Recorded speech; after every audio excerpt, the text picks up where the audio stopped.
కలకాన్ చేస్తున్నా ఈరోజు నాని కోసం. ప్రాసెస్ మొత్తం పెడదాం అనుకున్నా కానీ వీడియో తీయలేదు, వీళ్ళ వల్ల కాలేదు. వీళ్ళని చూసుకుంటూ చేయడం అంటే కష్టమే.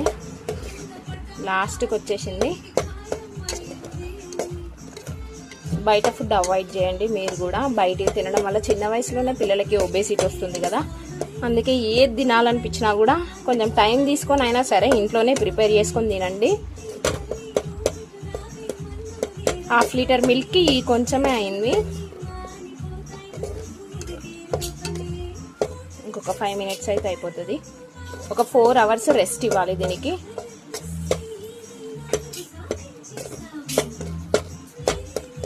కలిపి చేయబోయింది, కాకపోతే ఊరికే కలుపుతూనే ఉండాలి. 1/2 అవర్ పట్టింది ప్రిపేర్ చేయడానికి. మీరు కూడా హెల్తీగా ప్రిపేర్ చేసుకోండి, ఇంట్లోనే ఉండండి, ఇంట్లోనే తినండి. 1/2 లీటర్ మిల్క్కి చూడండి కొంచెమే వచ్చింది. కలాకండ్ టేస్ట్ మాత్రం చాలా బాగుంది. మీరు కూడా ఒకసారి ట్రై చేయండి వీలైతే ఇంట్లో. మీ పిల్లలకి హెల్తీ ఫుడ్ మాత్రమే పెట్టండి. ఇది కొంచెమే ఉంది. చెఫ్ని అయిపోతున్నా పిల్లల కోసం ఇంట్లో. ఫ్యూచర్లో పెద్ద చెఫ్ని అయిపోతే కావచ్చు అనిపిస్తుంది వీళ్ళ వంటలు, వీళ్ళు అడిగేవన్నీ చూస్తుంటే.